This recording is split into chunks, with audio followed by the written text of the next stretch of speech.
আজি 2025 বৰ্ষৰ প্ৰথমটো দিন কয়নাধৰাত নতুন দিনৰ আলাপ শীৰ্ষক কাৰ্যসূচীত অংশগ্ৰহণ কৰিছে মুখ্যমন্ত্ৰী ডক্টৰ হিমন্ত বিশ্ব শৰ্মাই সাংবাদিকসকলৰ সৈতে মত বিনিময় কৰিছে মুখ্যমন্ত্ৰীগৰাকীয়ে আমি পোনপটীয়া সম্প্ৰচাৰৰ মাজলৈ লৈ গৈছোঁ।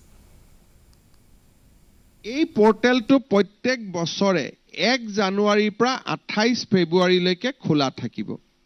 ৰাজ্যৰ তৃতীয় আৰু চতুৰ্থ বৰ্গৰ কৰ্মচাৰীসকলে যিমান কৰ্মচাৰীয়ে আবেদন কৰিব খোজে বদলিৰ 1, 2, 3, 4, 5 পাঁচটা অপশ্যন দি 5খন জিলাৰ অপশ্যন দি তেওঁলোকে বদলিৰ প্ৰক্ৰিয়াত অন্তৰ্ভুক্ত হ'ব আৰু এটা পাৰস্পৰিক বুজাবুজিৰে যিমান আমি একমডেট কৰিব পাৰোঁ, অৰ্থাৎ কোনো এখন ইনষ্টিটিউচনক খালী নকৰোৱা কৰি যদি এখন হস্পিটালৰ পৰা এগৰাকী নাৰ্ছ গুচি আহে তাত সেৱা বন্ধ হৈ যায়, কিন্তু যদি এগৰাকী ওলাই যায় এগৰাকী সোমাই আহে তেতিয়াহ'লে চিকিৎসালয়খনৰ সেৱা বঞ্চিত নহয়। সেইকাৰণে আজি আমি এটা নতুন পৰ্টেল ভাৰতৰ ভিতৰতে প্ৰথম আমি এটা নতুন স্বচ্ছতা আনিছোঁ যে এতিয়াৰ পৰা তৃতীয় আৰু চতুৰ্থ বৰ্গৰ কৰ্মচাৰী গোটেই বছৰটো ট্ৰান্সফাৰ পোষ্টিং হৈ নাথাকে। জানুৱাৰী মাহত পৰ্টেলত আবেদন কৰিব, 28 ফেব্ৰুৱাৰীলৈকে পৰ্টেল খোলা থাকিব। বিহুৰ আগতে 14 এপ্ৰিলৰ আগতে কম্পিউটাৰে ট্ৰান্সফাৰ কৰি দিব, বিষয়াই নহয়, কম্পিউটাৰে লোকেট কৰিব যে এওঁ শিৱসাগৰৰ পৰা ধেমাজি আহিব খুজিছে, এখেতে ধেমাজিৰ পৰা শিৱসাগৰত আহিব খুজিছে। কম্পিউটাৰে তাক লোকেট কৰিব, কম্পিউটাৰে ডিচাইড কৰিব আৰু ডাইৰেক্টৰৰ ডিজিটেল ছিগনেচাৰত ট্ৰান্সফাৰ অৰ্ডাৰ ওলাই যাব, তাত মেনুৱেল হস্তক্ষেপ কাৰোৱে নাথাকিব। সেই স্বচ্ছতাৰ আৰু এটা স্বচ্ছ নিযুক্তিৰ পিছত স্বচ্ছ বদলিৰ এটা নতুন প্ৰক্ৰিয়ালৈ আজি অসমে খোজ দিলে। আপোনালোক সকলোৱে জানে যে যোৱা কিছুদিনত আমাৰ মন্ত্ৰীসভাৰ সম্প্ৰসাৰণ হৈছিল। আমি 18জন মন্ত্ৰীক আমি চেষ্টা কৰিছিলোঁ যে গোটেই অসমত যাতে তেওঁলোকক ভৌগোলিকভাৱে বিতৰণ কৰিব পাৰি। আজি আমাৰ মন্ত্ৰীসভাৰ সম্প্ৰসাৰণৰ পিছত উজনি অসমৰ পৰা 6জন মন্ত্ৰী, নামনি অসমৰ পৰা 4জন মন্ত্ৰী, উত্তৰ অসমৰ পৰা 2জন মন্ত্ৰী, মধ্যম অসমৰ পৰা 2জন মন্ত্ৰী, বৰাক ভেলী আৰু হিলছ ডিষ্ট্ৰিক্টৰ পৰা 3জন মন্ত্ৰী আমি মন্ত্ৰীসভাখনক এটা সুষমভাৱে বিতৰণ কৰিছিলোঁ যোৱা লাষ্ট ৰিচাফলত, যাতে অসমৰ প্ৰতিটো ভৌগোলিক ক্ষেত্ৰকে অসম মন্ত্ৰীসভাই প্ৰতিনিধিত্ব কৰিব পাৰে। যোৱা 2024 বছৰটো আমাৰ বাবে এটা প্ৰাপ্তিৰ বৰ্ষ আছিল। ৰাজনৈতিকভাৱে আমি এক বিশেষ মাইলৰ শিখৰত থিয় হ'ব পাৰিছিলোঁ, কিন্তু সেই বিষয়ে আলোচনা নকৰি আমাৰ ৰাজ্যখনৰ জীৱনলৈ অহা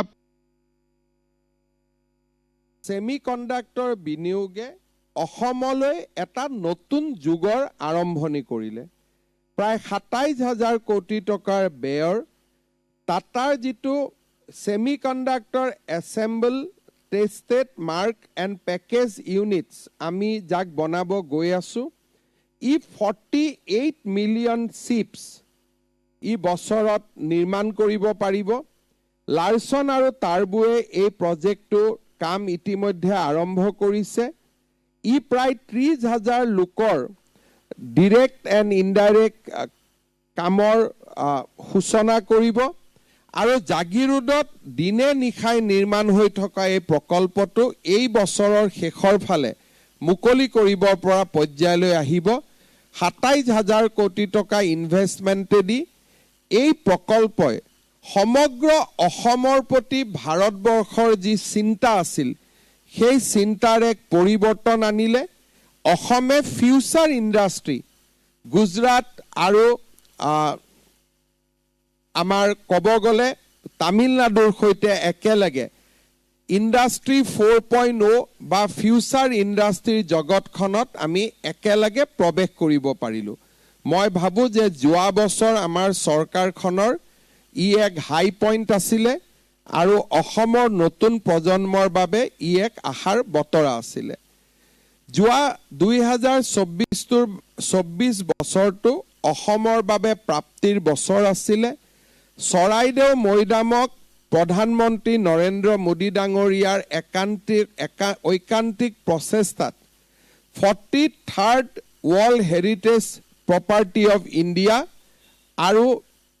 এই যিটো বিশ্ব ঐতিহ্যৰ স্বীকৃতি 46th ৱৰ্ল্ড হেৰিটেজ কনভেনশ্যনে আগবঢ়ালে সি অসমক বিশ্ব ঐতিহ্যৰ মেপলৈ লৈ গ'ল আৰু অসমবাসীৰ বাবে এক বিৰল কৃতিত্ব কঢ়িয়াই আনিলে চৰাইদেউ মৈদামক যোৱা কেইদিনমানৰ ভিতৰতে ইউনেস্কোই আনুষ্ঠানিকভাৱে বিশ্ব ঐতিহ্য ক্ষেত্ৰৰ যিখন লিপি তাকো প্ৰদান কৰিব আৰু আমি ভাবো যে অসমবাসীৰ বাবে ই এক বহুদিনে আশা কৰা গৌৰৱক কঢ়িয়াই আনিবলৈ সক্ষম হ'ল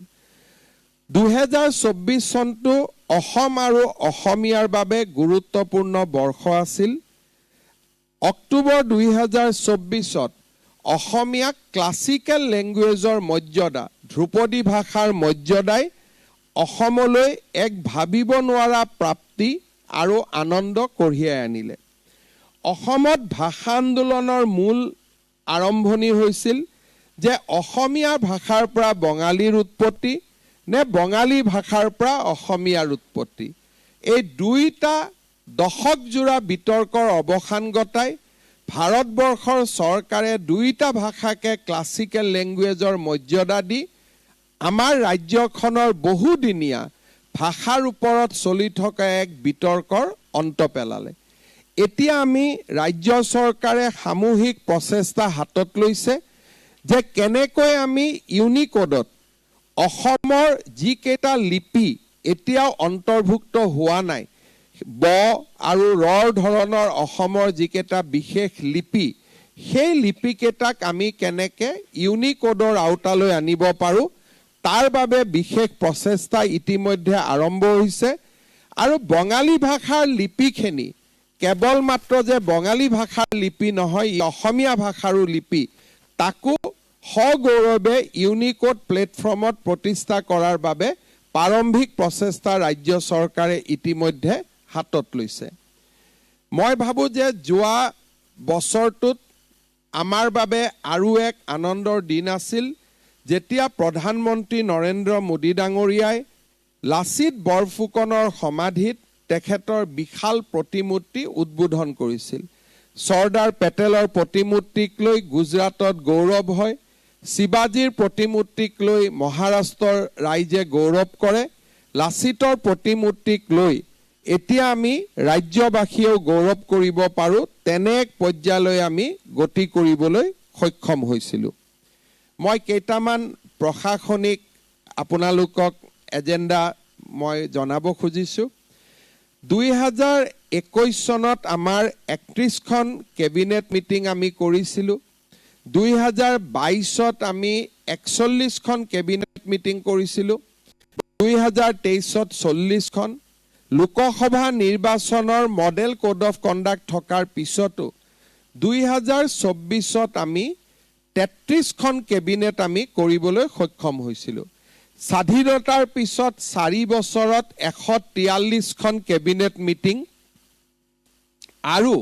1922 ডিচিশনছ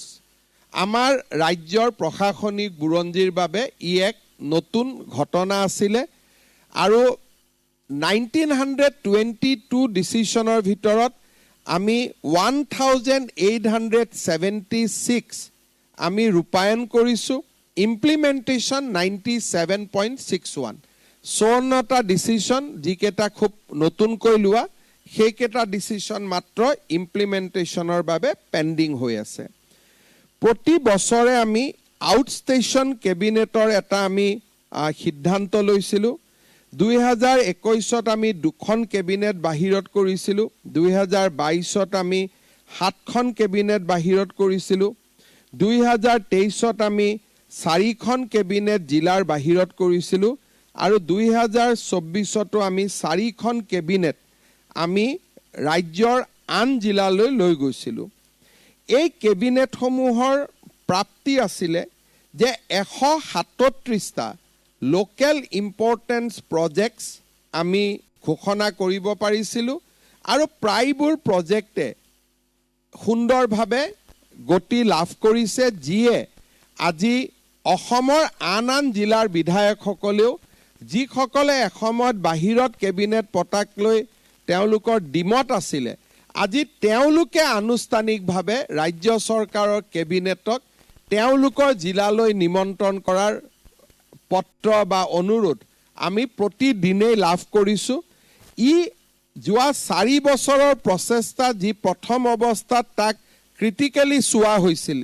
ই এতিয়া লোকেল ডেভেলপমেণ্টৰ এটা ৱেপন বা অস্ত্ৰলৈ ৰূপান্তৰ হোৱা দেখা গৈছে, যি ৰাইজৰ স্থানীয় ৰাইজৰ পৰা সেয়েহে কেবিনেট বৈঠক অনুষ্ঠিত কৰাৰ বাবে নিতৌ আমন্ত্ৰণো আহিব ধৰিছে। যোৱা সময়ছোৱাত মুখ্যমন্ত্ৰী পৰ্যায়ত ডিপাৰ্টমেণ্টেল ৰিভিউ মিটিং 332খন হৈছিলে আৰু মুখ্যমন্ত্ৰী পৰ্যায়ত হোৱা বৈঠকত 4234টা সিদ্ধান্ত গ্ৰহণ কৰা হৈছিলে। যোৱা বছৰটোত আমাৰ আগৰ দৰে মন্ত্ৰীসকলে প্ৰত্যেকখন জিলালৈ যাবৰ বাবে চেষ্টা কৰিছিল। আমি যদি চেষ্টা কৰোঁ বা আমি যদি অলপ আপোনালোকক অৱগত কৰিব